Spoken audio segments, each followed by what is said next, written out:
Disclaimer, यह anime हमारा नहीं है। हमने खाली इसको हिंदी एक्सप्लेन किया है। तो दोस्तों, आज का ये वीडियो बहुत मज़ेदार होने वाला है और आज हम बात करने वाले हैं डन डना डन, जिसको लोग बेसब्री से इंतजार कर रहे थे। यह एनीमे काफ़ी मज़ेदार और हटकर होने वाला है, लेकिन बच्चे इससे दूर रहे।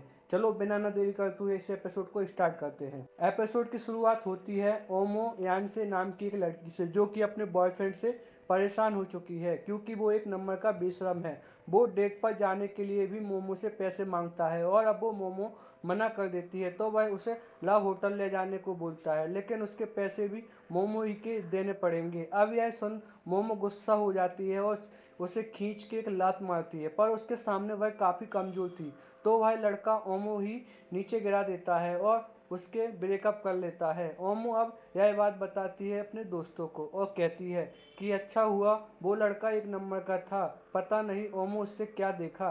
जिस पर ओमो कहती है कि वो उसके परफेक्ट एक्टर केम ताकुया जैसा दिखता है और उसे हट्टे खट्टे मर्द काफ़ी पसंद हैं।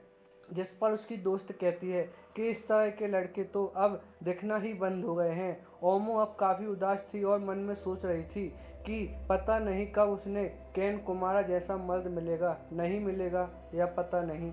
तभी उसकी नज़र एक क्लास में जाती है जहाँ के एक लड़के चश्मे से लड़के को परेशान कर रहे थे और उस पर कागज़ फेंक रहे थे और वो बस अपनी मैगजीन पढ़ रहा था। ओमो को यह देख अच्छा नहीं लगता। वो उस लड़के के बीच में जाकर बैठ जाती है और बाकी लड़कों को घूरने लगती है, जिससे वह लोग कागज़ फेंकना बंद कर देते हैं। ओमो अब उठकर वापस क्लास से बाहर जाती है और सोचती है कि वो अपना गुस्सा किस पर निकाले। तभी वह चश्मिश लड़का मोमो के पास आता है।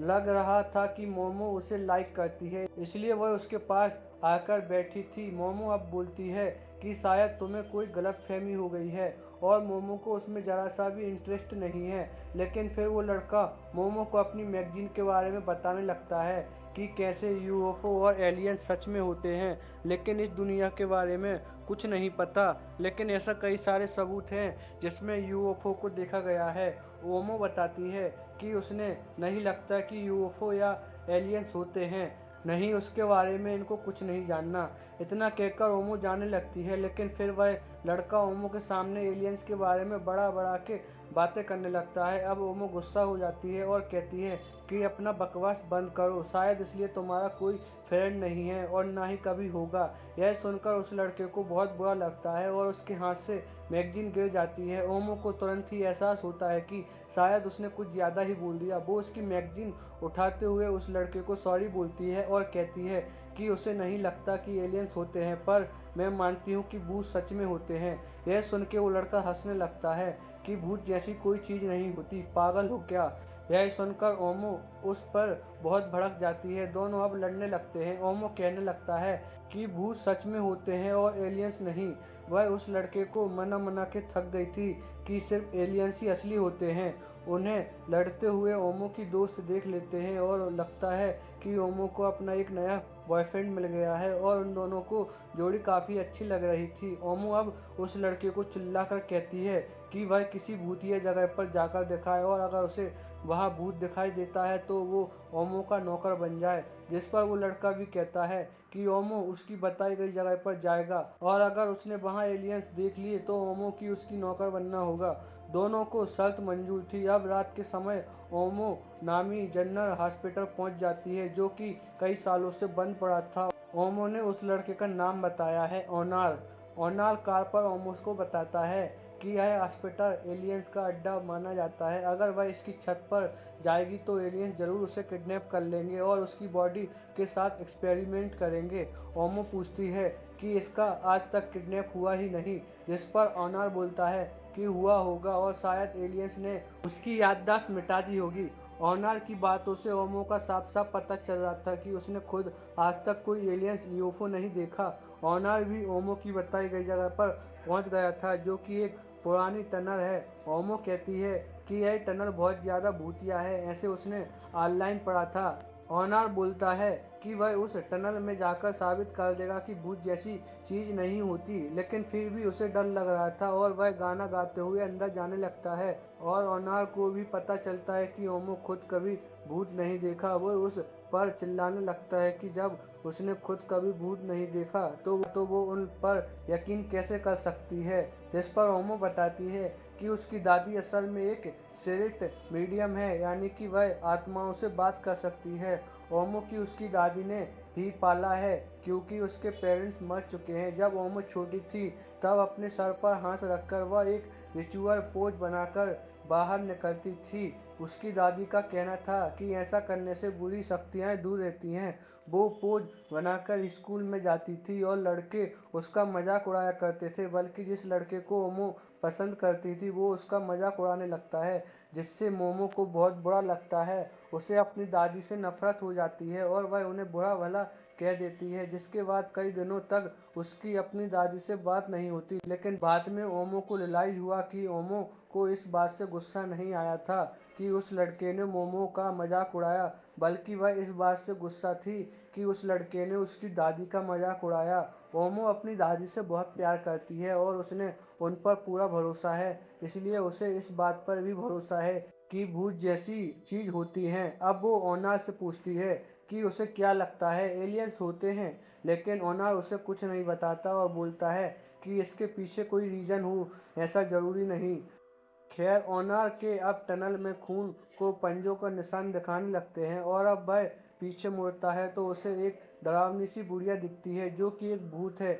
अब ओनार तुरंत गुफा से बाहर भागने लगता है। ओमो उसकी चीखें सुनकर कहती है कि वो भूत जरूर टर्बो नरैनी होगी, और ऐसा कहा जाता है कि अगर वह किसी को पकड़ ले तो वह उस पर कर्ज लगा देती है। ओनार भागने की पूरी कोशिश करता है, लेकिन टर्बो नरैनी उस तक पहुंच जाती है और ओनार को काल कट हो जाता है। ओमो अब उसकी मदद के लिए यहाँ से निकलने लगती है, लेकिन उसे यहाँ 3 आदमी जैसे रोबोट खड़े मिलते हैं जो कि असली में एलियन थे। ओमो दूसरी तरफ भागने की कोशिश करती है, लेकिन वह लोग तुरंत ही ओमो को पकड़ के उसके कपड़े फाड़ देते हैं। ओमो को जब होश आता है तो उसके हाथ पैर बंधे हुए थे। एलियंस उसे बताते हैं कि वो लोग सर्पो एलियंस हैं क्योंकि वह सर्पो प्लेनेट से आए हैं। हमारी जाति में सिर्फ मेल्स ही हैं क्योंकि वह जनसंख्या बढ़ाने के लिए क्लोन टेक्नोलॉजी का यूज करते हैं। यह भी इंसानों की तरह रिप्रोडक्शन करना चाहते हैं, इसलिए यह इंसानों के शरीर के अंग यानी चुराने यहाँ पर आए हैं। अब ये ओमो के साथ इंटरक्रोस करेंगे और फिर रिसर्च के लिए उसके ऑर्गन्स निकाल लेंगे। ओमो चिल्लाते हुए इसे कहती है कि उससे जाने दो, लेकिन ये एलियंस अपनी साइको कनिष्ठ पावर का यूज करने लगते हैं ताकि मोमो हिप्नोटाइज हो जाए और इनकी बात माने। लेकिन ओमो दिमागी रूप से काफ़ी मजबूत थी और उस पर इनकी पावर का ज़्यादा असर नहीं होता। वो लोग अब एक्सपेरिमेंट शुरू करने वाले थे, लेकिन तभी मोमो का मोबाइल बजने लगता है।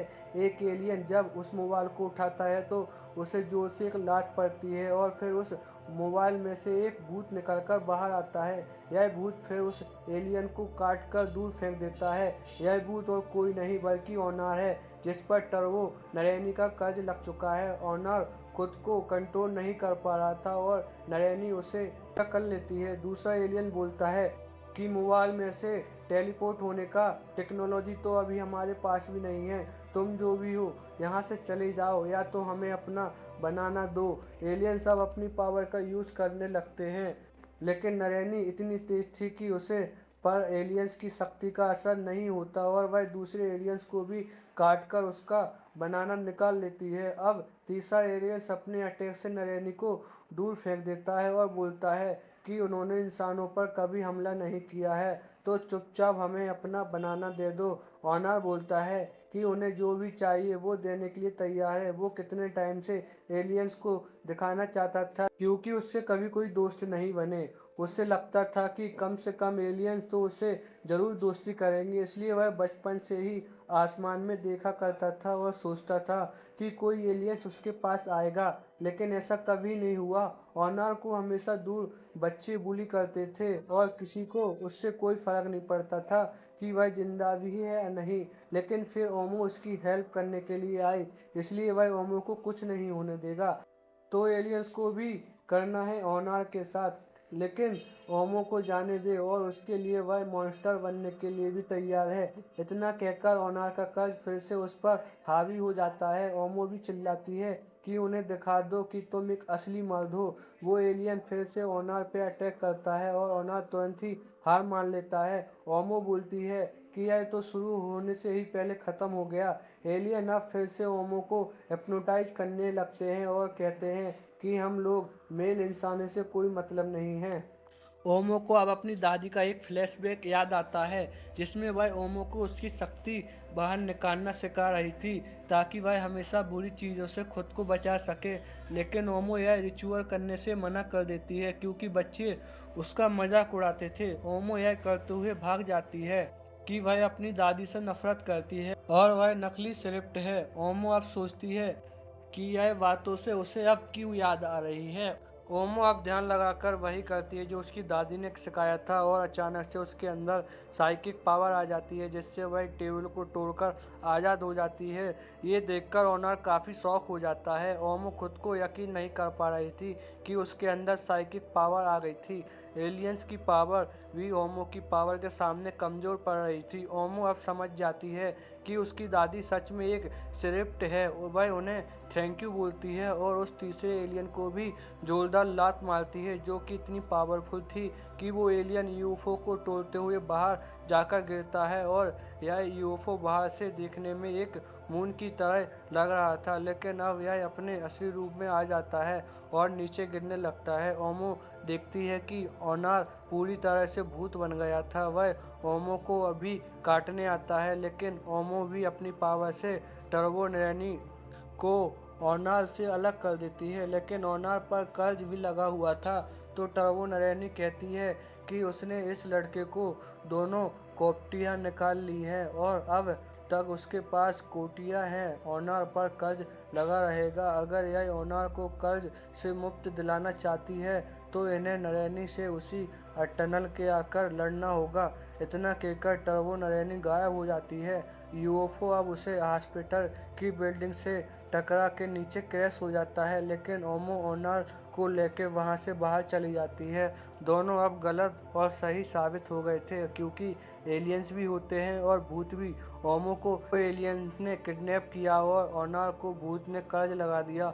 ओमो की साइकिक पावर की वजह से ओनर भी नॉर्मल है। अगर वो अपनी पावर हटा दे तो ओनर वापस आउट ऑफ कंट्रोल हो जाएगा। यह सुन के अब ओनार भी टनल की तरफ जाने लगता है क्योंकि उस नरैनी को हराने पर उसे कर्ज से मुक्त मिल जाएगा। वो अपने कपड़े उतारकर ओमो को दे देता है ताकि उन्हें पहनकर वह अपने घर चली जाए। ओमो कहती है कि वो उसके साथ चलेगी उसकी हेल्प करने के लिए। जो सुन ओनार कहता है कि वो उसकी मदद क्यों करेगी, वो बस एक लूजर है। ओमो उसके कपड़े वापस कर उसके साथ चलने लगती है। ऑनर बोलता है कि फिर भी कपड़े तो पहन लो वरना वह ठीक से फोकस नहीं कर पाएगा। यह सुन ओमो के दिल में धक धक होने लगता है क्योंकि कितना कोनारा ने भी एक बार यह लाइन मारी थी। वो अब सोचती है कि उसे तो इस लड़के का नाम तक नहीं पता। वो उसका नाम पूछती है और ऑनर बताता है कि उसका नाम ऑनर काकुरा है। जो सुन ओमो को होश उड़ जाते हैं और उसके पीछे का यूएफओ ब्लास्ट हो जाता है। तो दोस्तों यहाँ पर होता है हमारा एपिसोड ख़त्म। तो मेरी एक्सप्लेन अच्छी लगी हो तो प्लीज़ लाइक करें, कमेंट करें, सब्सक्राइब करें। अगर आपको दूसरा एपिसोड देखना है तो वीडियो को लाइक करें। लाइक टारगेट में ज़्यादा नहीं रखता हूँ, 20 रखता हूँ। आप इसे कर दीजिए, मैं आपको दूसरा एपिसोड तुरंत अपलोड कर दूँगा। तब तक के लिए बाय बाय।